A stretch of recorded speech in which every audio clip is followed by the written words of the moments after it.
Supporter de la Berrichonne, je me présente, je suis Flo36 du forum.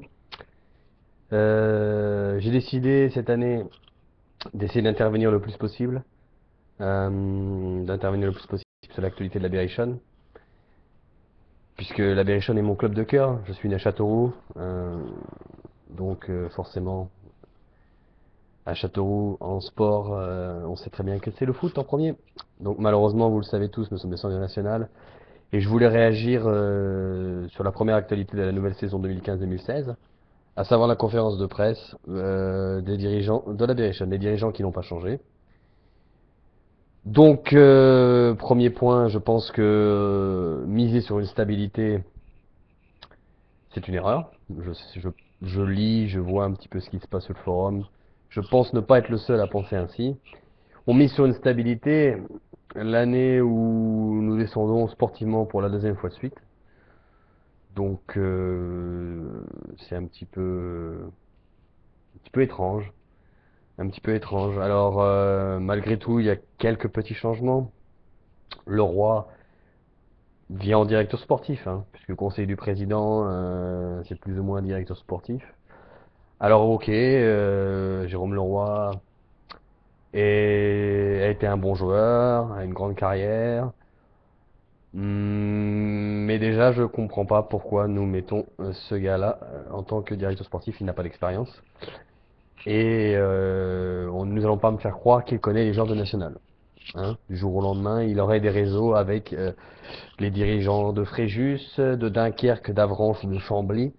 J'ai un petit peu de mal à y croire. Enfin, on verra bien. Quant au coach Dory, je n'ai absolument rien contre lui, mais ça a été la solution de facilité. Hein. Donc, à défaut d'autres entraîneurs, nous gardons Cédric Dory. Je n'en pense pas grand-chose, à vrai dire. Je n'en pense pas grand-chose, puisqu'avec lui, nous avons quand même pris je ne sais combien de buts depuis qu'il a été intronisé entraîneur.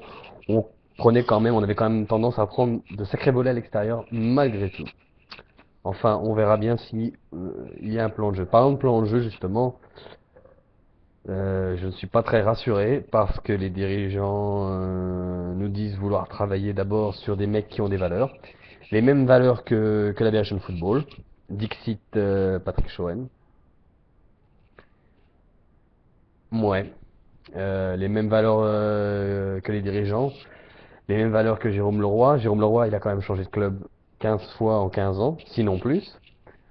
Bon, en tout cas, il ne faudra pas s'attendre à revoir du jeu Gaston Petit. Le national, qui est le troisième échelon national en France, est un championnat basé sur le physique, encore plus que la Ligue 2. Et leur politique de jeu me paraît bien pour l'instant, bien floue.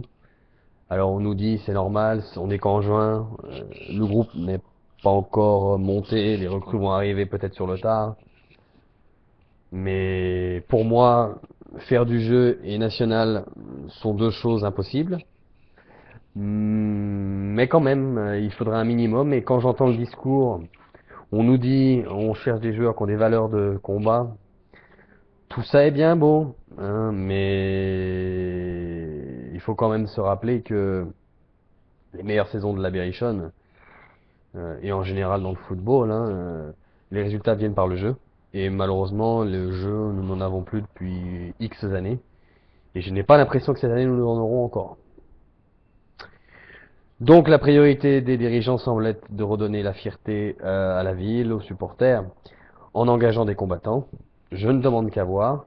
J'ai moi-même donné une liste sur le site de la Berrichonne de joueurs qui pouvaient éventuellement être intéressants à prendre, sachant que Jérôme Leroy nous a dit qu'il y aurait que des joueurs de national. Donc je suis en attente comme tout le monde, mais je ne suis pour l'instant pas convaincu et il en faudra beaucoup pour me convaincre. Le stade se déserte d'année en année. Je pense que cette année, si nous avons 500 abonnés, ce sera un exploit. Enfin voilà quoi. Une politique un petit peu floue encore. Et je ne vais même pas leur accorder le bénéfice du doute à ces dirigeants, puisque Je n'ai pas confiance. Je n'ai pas confiance. Quand je vois que Bruno Allègre annonce un petit peu de manière ambiguë qu'il faut diminuer comment dire, diminuer les coûts, hein, diminuer les coûts. Donc il nous dit que nous passons d'un budget de 7 millions à peu près 4 millions. Il nous dit donc qu'il faut il faut faire des économies de 3 à 3,5 millions. Donc je suis pas mathématicien, mais chez moi, 7 millions moins 3 millions et demi, ça fait pas un budget de 4 millions. Donc déjà, on nous ment à moitié sur des chiffres. Donc toute cette politique de on va faire comme on peut, on va voir ce que nous réserve le futur. Pour l'instant, ce qu'on veut, c'est monter un groupe et on verra après nos ambitions. Ça ne me rend pas optimiste. Et je ne crois absolument pas à une remontée immédiate du club. Aurait fallu, je pense, changer beaucoup plus de choses. Enfin voilà. Je ne vais pas lancer une vidéo trop longue, je ne veux pas vous ennuyer. J'essaierai de faire ça assez régulièrement, donner mon avis sur l'actualité de la BHN Football, euh, du Brésil où je vis actuellement. Donc certaines personnes me connaissent. Donc si vous voulez réagir à mes vidéos, pas de souci. C'est la première fois que je fais des vidéos même sur YouTube. Donc il peut y avoir quelques ratés au début. Il n'y a pas d'effets spéciaux, il n'y a pas de musique. Seule mon opinion. Donc j'espère que vous commenterez ma vidéo sur le forum en particulier. Car en cette période de mercato, il n'y a pas grand-chose à faire à part supposer ce qui va se passer. Voilà, en tout cas, ce fut ma réaction sur la première conférence et je ne suis absolument pas convaincu.